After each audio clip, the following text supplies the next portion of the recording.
ಊರುಗಡೂರಿನಲ್ಲಿ ಇತ್ತೀಚೆಗೆ ಒಬ್ಬ ಬಾಲಕ ಸಂಕೇತ್ ಅನ್ನುವಂಥವನ್ನ ಹೊಡೆದು ಅಮಾನುಷವಾಗಿ ಕೊಂದರು, ಮರ್ಡರ್ ಆಯಿತು.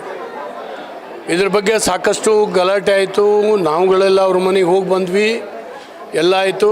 ಪೊಲೀಸರು ಭಾಳ ಬಿಗಿಯಾದ ಕ್ರಮ ತೊಗೊಳ್ತೀವಿ ಅಂತೇಳಿ ಅಷ್ಟು ಜನ ಅರೆಸ್ಟ್ ಮಾಡಿದ್ದಾರೆ. ಆದರೆ ಅವನ ಸಮಾಧಿ ಸ್ಥಳವನ್ನು ನಿನ್ನೆ ಒಡೆದು ಹಾಕಿದ್ದಾರೆ ಅಂತ ಕೇಳಿ ಅತ್ಯಂತ ನೋವಾಯಿತು. ಏನೊಂದು ವ್ಯವಸ್ಥೆ ಇದೆಯಾ? ಪೊಲೀಸ್ ವ್ಯವಸ್ಥೆ ನಮ್ಮಲ್ಲಿ ಇದೆಯಾ? ಯಾರು ಹೇಳೋರು ಕೇಳೋರು ಇದ್ದಾರಾ? ಅವರಿಗೇನಾದರೂ ಕಾನೂನು ಕಟ್ಲೆ ಬಗ್ಗೆ ಅಲ್ಲಿರೋರಿಗೆ ಏನಾದ್ರು ಆಸಕ್ತಿ ಇದೆಯಾ?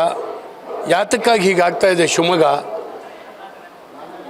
ಭಾಳ ಇನ್ಯಾವುದೋ ಸಂದರ್ಭದಲ್ಲಿ ಕೈ ಮೀರಿ ಹೋಗುತ್ತೆ. ಇದು ಖಂಡಿತವಾಗೂ ಇದು ಯಾರು ಮಾಡಿದ್ದು, ಹೇಗೆ ಮಾಡಿದ್ದು ಅನ್ನುವಂಥದ್ದನ್ನ ತಕ್ಷಣ ಕಂಡುಹಿಡಿಬೇಕು, ತಕ್ಷಣ ಅರೆಸ್ಟ್ ಮಾಡಬೇಕು. ಇನ್ಯಾವತ್ತೂ ಕೂಡ ಹೀಗೆ ಆಗದಿದ್ದ ಹಾಗೇ ನೋಡ್ಕೊಳ್ಬೇಕು.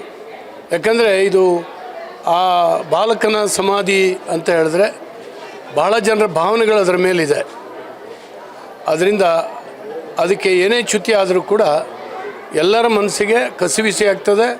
ಆಮೇಲೆ ಕಾನೂನು ಸುವ್ಯವಸ್ಥೆ ಹದಗೆಡುವಂಥ ಎಲ್ಲ ಸಂದರ್ಭಗಳು ಕಾಣ್ತದೆ. ತಕ್ಷಣ ಪೊಲೀಸ್ ಇಲಾಖೆ ಎಚ್ಚೆತ್ಕೊಳ್ಬೇಕು. ಮತ್ತು ವಿಶೇಷವಾಗಿ ಕಾಂಗ್ರೆಸ್ ಸರ್ಕಾರದಲ್ಲಿ ಇವೆಲ್ಲ ಸಹಜ ಅನ್ನುವಂಥ ರೀತಿಯಲ್ಲಿ ಆಗ್ತಾಯಿದೆ. ಈ ಕೃತ್ಯ ಮಾಡೋರಿಗೆ ಕಾಂಗ್ರೆಸ್ ಸರ್ಕಾರ ಒಂದು ಹಾಸಿಗೆ ಹಾಸಿಕೊಟ್ಟಂಗೆ ಆಗಿದೆ. ಇದು ಬಹಳ ನೋವಿನ ಸಂಗತಿ. ಇತ್ತೀಚೆಗೆ ಭಾಳಷ್ಟು ಇಂಥದ್ದು ಘಟನೆಗಳು ಆಗ್ತಾ ಇದ್ದಾವೆ. ಇದನ್ನು ಪ್ರತಿಭಟನೆ ಮಾಡಿದವ್ರ ಮೇಲೆ ಕೇಸ್ ಹಾಕ್ತಾರೆ ಹೊರತು ಇದನ್ನು ಮಾಡಿದವ್ರ ಮೇಲೆ ಕೇಸ್ ಹಾಕಲ್ಲ.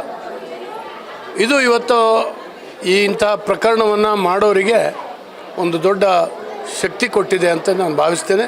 ತಕ್ಷಣ ಸರ್ಕಾರ ಎಚ್ಚೆತ್ತು ಇದನ್ನು ಸರಿಪಡಿಸ್ಬೇಕು ಮತ್ತು ಸಮಾಜಕ್ಕೆ ತಿಳಿಸ್ಬೇಕು, ನಾವು ಸಹಿಸೋದಿಲ್ಲ ಅಂತೇಳಿ.